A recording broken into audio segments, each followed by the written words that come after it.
Hi guys, welcome back to my channel. Today I have something a little bit different for you. As you can see in the background straight away, we're not drawing animals today, we are drawing people. Or specifically Rumi Official, or Joel from Rumi Official.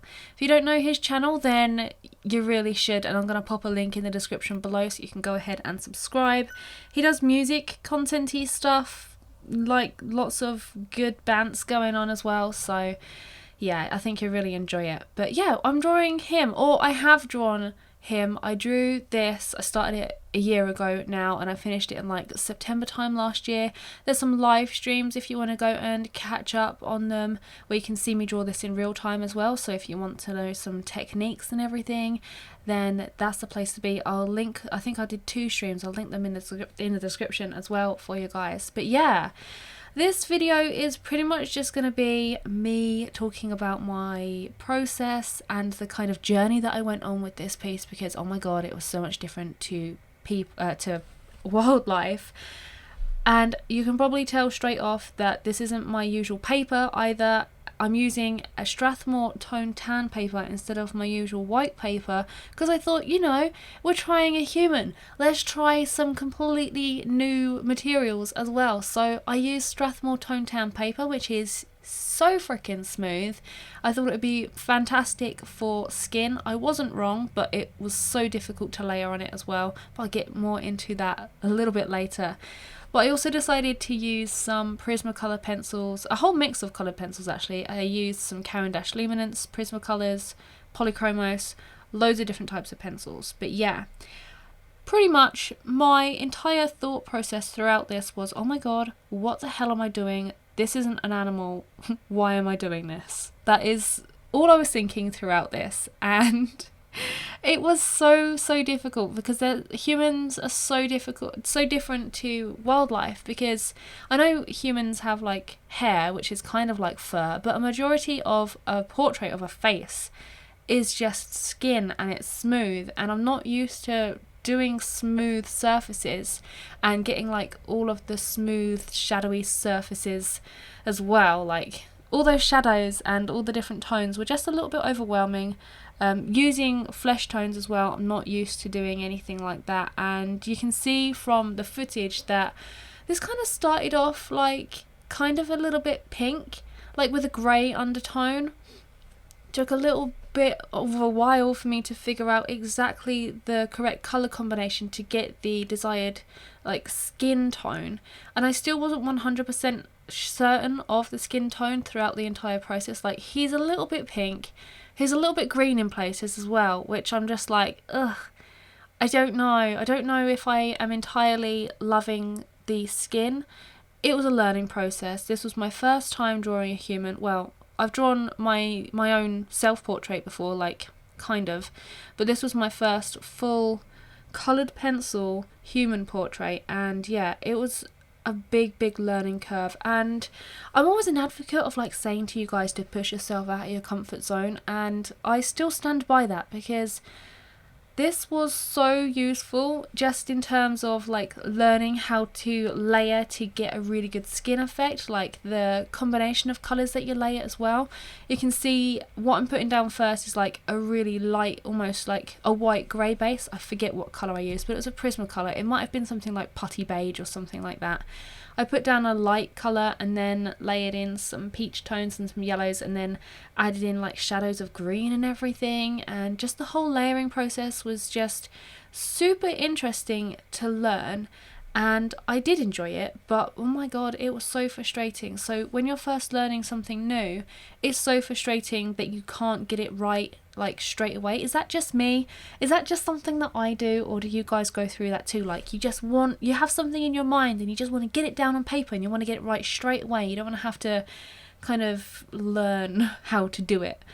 Maybe that's just me, but let me know in the comments if you guys struggle with that too. But yeah, The whole layering was so different. Like, I just had to use lots and lots of small circular motions, lots of blending with the lighter colours. I do that anyway for like smooth surfaces of like a beak of an animal or claws or anything that is kind of smooth. But when you just have a whole portion of skin that you have to layer and blend and not make it look furry when you're so used to doing fur, was a bit difficult. And in places like around his nose, I'll admit, it does look a little bit furry. He does look like he's growing into some kind of weird man gorilla.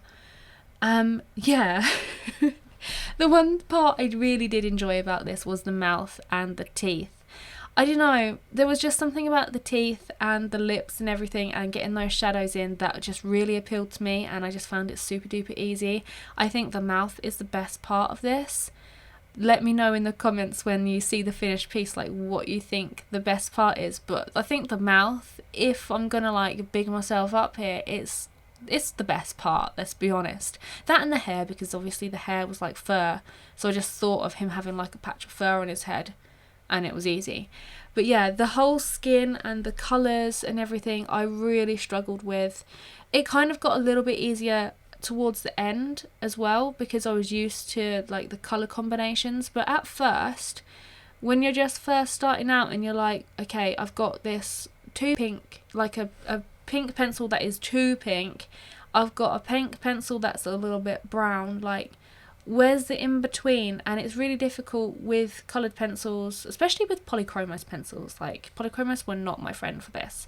I mainly did use a lot of Prismacolors on the skin. But yeah, finding that middle ground of the colours and blending them together so that you kind of get a skin tone that is almost right.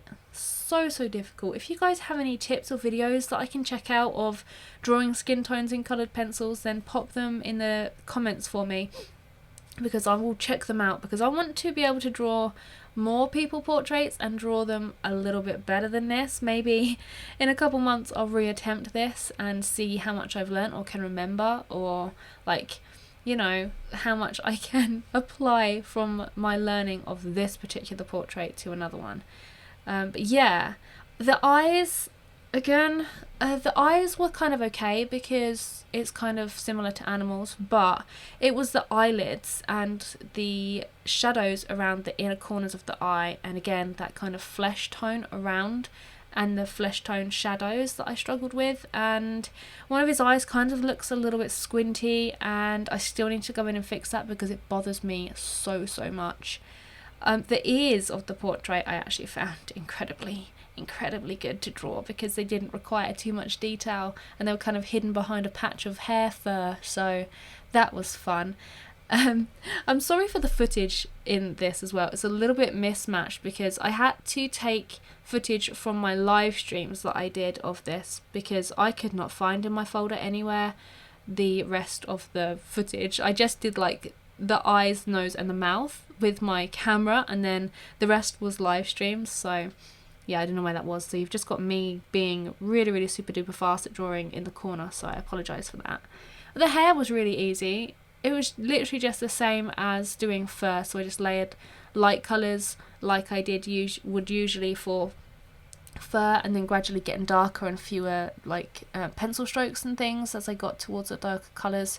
So that was nice and simple. And then it came to adding more skin on the neck, and the skin on the neck was obviously darker, and I kind of struggled with this paper surface at this point, because if you guys have ever used Strathmore Tone Tan, you'll know that it's like really nice and slick. It is good for creating skin tones, but oh my god, it is difficult to layer like past 5 layers, and I struggled getting it to look really dark underneath the chin without like going in straight away with those really dark tones. I wanted to have some underlying lighter tones.